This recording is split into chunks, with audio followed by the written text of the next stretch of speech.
Na'udzubillahi minasyaitonirrajim. Bismillahirrahmanirrahim. Assalamualaikum warahmatullahi wabarakatuh. Alhamdulillahil wahidil qaharil azizil ghaffaril mukawwirul laili 'alan nahar tadhkiratan li ulil qulubi wal absar tawsiratan wal i'tibar. Walhamdulillahilladzi ja'alal qalama wal kitabata lil qira'ah wal qira'ah lil 'ilmiyah wal 'ilmiyah lil 'ammah. Walhamdulillahilladzi nahmaduhu nasta'inuhu nastaghfiruh wa na'udzu billahi min shururi anfusina wa min sayyiati a'malina. May yahdihillahu fala mudilla lahu wa may yudlilhu fala hadiya lahu.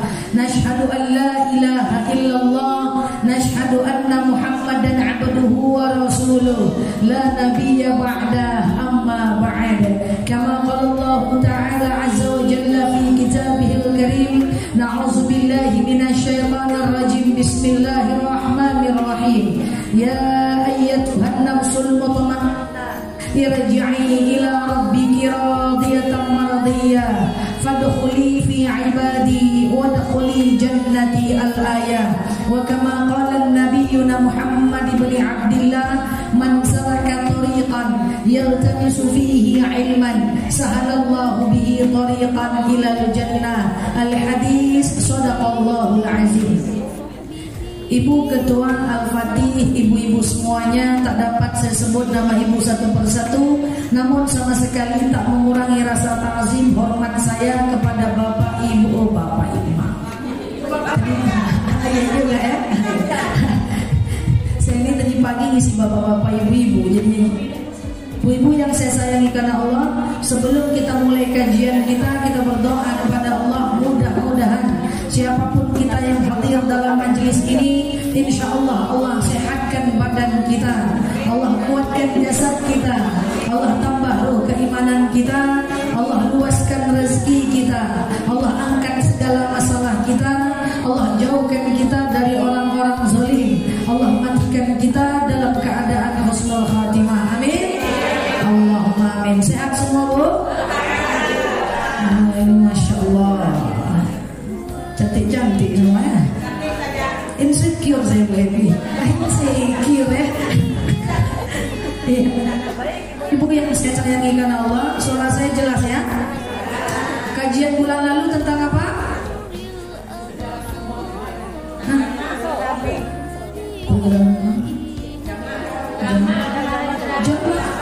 Jamak 2 bulan lalu dah.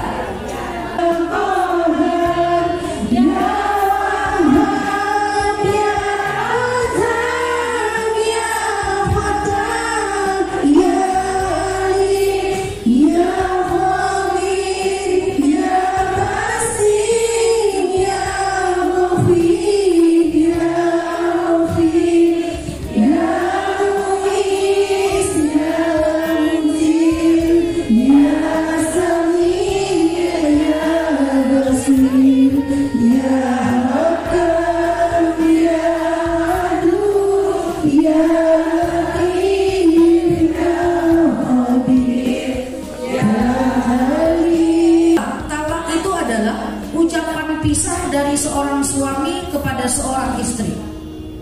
Kalau suami yang minta pisah, itu namanya bukan talak, itu namanya khulu.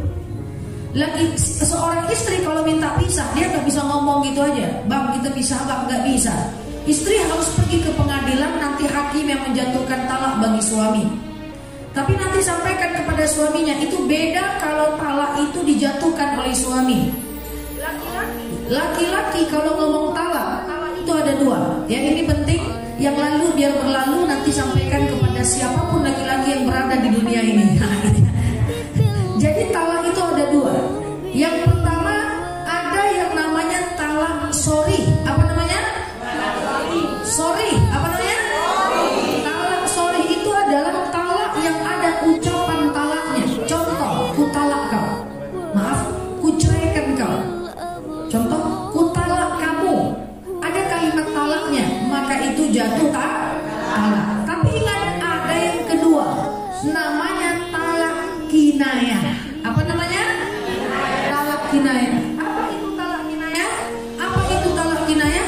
Talak kinayah itu adalah talak dengan bahasa yang tidak langsung atau sindiran. Contoh, wantarkan kau ke rumah orang tuamu, aku tak mau lagi sama kamu. Atau dia DM ibu, you, me, and. Atau dia bilang sama teman ibu, bilang sama teman aku tuh aku tak mau lagi sama dia. Atau dia telepon orang tua ibu, bu jemput anak ibu, saya tak mau lagi sama dia. Atau di teleponnya abang ibu, bang jemput adik abang tuh, saya tak mau lagi sama dia. Atau dia ngomong pakai WhatsApp, bang, dek, kita nampaknya tak cocok, kita jalan masing-masing aja lah. Itu jatuh. Namanya talak kinayah. Namanya talak kinayah. Oke. Maka ibu maaf, kalau ribut sama suami, perempuan harus banyak sabar. Jangan dipancing-pancing suami untuk ngomong pisah. Kadang-kadang perempuan ini suka ngomong gini, udah lama pisah aja lah kita, aku pulang aja lah ke rumah orang tuaku. Lalu suaminya bilang, pergi aja lah sendiri, hati-hati di jalan, jatuh tak? Hati-hati. Nah, ini kumpul perempuan semua, bilang dulu ada laki-laki juga di sini. Jadi jangan suka dipancing-pancing suaminya kalau ribut ya. Biasa kalau rumah tangga biasa. Misalnya ibu ribut sama suami, udahlah bang antarkan aku ke rumah orang tuaku. Lalu suaminya bilang pergi aja lah sendiri, itu jatuh talak. Namanya talak kinayah. Jadi laki-laki itu memang harus hifdzul lisan. Dia mesti menjaga lisannya. Karena ucapan menolak dari seorang laki-laki walaupun secara tidak langsung termasuk talak.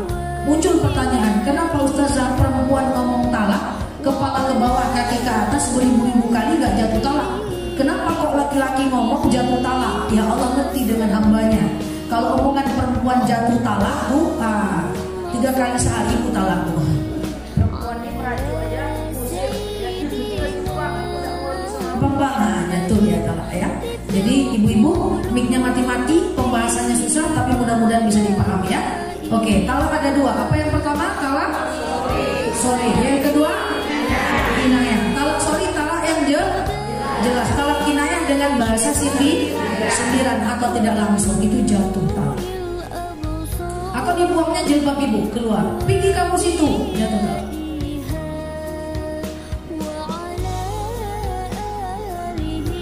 Pulanglah kamu ke rumah orang tuamu, jatuh talak.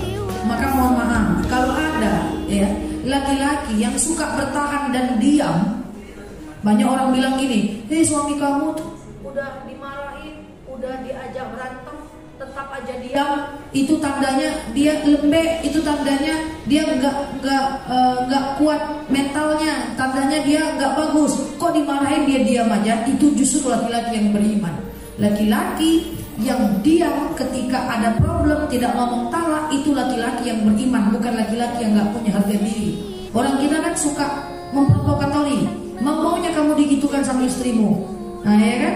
Padahal ketika dia bertahan dan diam, itu laki-laki yang beriman, bukan laki-laki yang tak punya harga diri. Oke?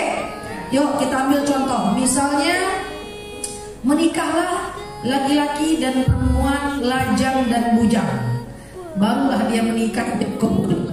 Jadi karena baru menikah, baru ijab kabul, romantislah, kaulah bulan, kaulah bintang. Jalan-jalanlah mereka ke ulu kasur. Oke? Paham nih? Sekarang yuk kita bahas. Kita ambil misalnya ada rujuk talak 1 setelah masa iddah dalam 3 bulan. Dia kemudian dalam habis masa iddahnya 3 bulan, dia tidak nikah ulang, maka dia berzina. Ketika lahir anaknya perempuan, maka anaknya tidak bisa dinikahkan oleh bapaknya. Dinikahkan juga oleh bapaknya, maka nikah anaknya tidak sah. Anaknya zina lagi seumur hidup. Maka kalau nggak ada yang terlanjur, nikahkan anak tadi dengan wali hakim saja. Ini bingung nih enggak ya? Contoh, ini sekarang kita bahas zina.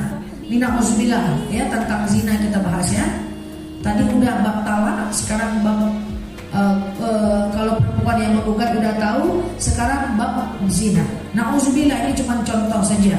Seandainya saya berzina, kan saya contohkan saya biar paham. Kalau ibu saya contohkan marah ibu nanti sama saya. Ini biar paham langsung contoh. Nauzubillah, seandainya saya berzina nih, nauzubillah. Lalu kemudian hamil, gitu ya. Biasanya kan saya ngadu dengan mak saya tuh. Mak, saya kan anak-anak gitu tuh. Mak, saya positif mak, tapi bukan COVID mak. Nah, terus mak saya biasanya bilang, aduh nak, malu gitu nak, kenapa kau buat nak, gitu kan. Supaya menutup malu maka dinikahkanlah saya dengan suami, dengan orang yang tadi saya berzina sama dia. Maka nikah kami itu tidak sah, Bu. Kenapa tidak sah? Karena saya dalam kondisi hamil. Ada dua hal yang tidak bisa dilakukan oleh wanita hamil. Yang pertama menikah, yang kedua bercerai. Jadi maaf kalau ibu lagi hamil, suaminya talak, aku talak nah. Nggak bisa lah, anakku hamil, shalalala gitu. Makanya kalau ibu nonton film Indonesia, ibu paham itu. Coba ditonton film itu sekali, pasti dia ngomong, setelah anak ini lahir, ku talak kau. Karena lagi hamil gak talak. Oke? Nah sekarang saya berzina, hamil, saya dinikahkan, maka nikah saya itu tidak sah. Maka saya zina lagi sampai lahir anak. Oke? Lahir anak, ini saya lahir anak. Anak ini walaupun udah lahir, secara darah dia anak suami saya, tapi secara syariat dia bukan anak suami saya. Karena anak kandung dalam syariat adalah anak yang didapat setelah ijab qabul. Kalau dibuat secara ijab qabul, setelah ijab qabul, maka dia bukan anak kandung secara syariat. Maka anak ini nanti kalau perempuan jangan sampai dinikahkan oleh bapaknya. Karena kalau bapaknya menikahkan, nikah anaknya tidak sah, maka dia zina lagi seumur hidupnya.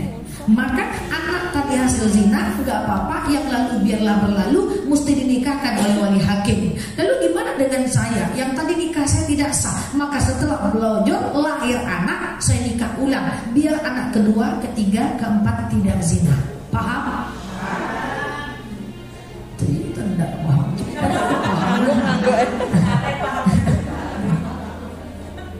Oke, sekarang ada kejadian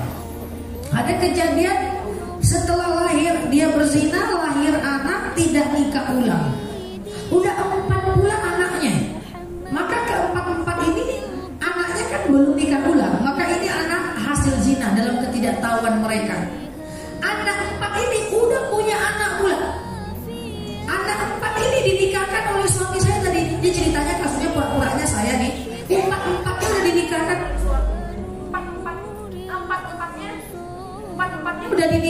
Empat-empatnya udah dinikahkan oleh suami saya. Maka kan tidak sah. Udah lahir pula anak. Nah, bisa nggak diputus mata rantai zinanya? Bisa. Cara pertama, sayanya harus nikah dulu. Cara kedua, anak yang 4 tadi harus dinikah ulangkan. Oke? Yang ketiga, cucu-cucu tadi jangan dinikahkan oleh bapaknya. Putus mata rantai zinanya dengan wali hakim saja. Yang lalu biar berlalu, andai ada saudara kita yang mengalami itu biasa. Yang lalu biar berlalu kesalahan di masa lalu, tapi putus mata rantainya dengan nikah ulang. Dan anak yang tadi hasil zina jangan dinikahkan oleh bapaknya, nikahkan oleh wali hakim. Mohon maaf kalau ada di antara kita. Mohon maaf kalau ada, suara saya jelas?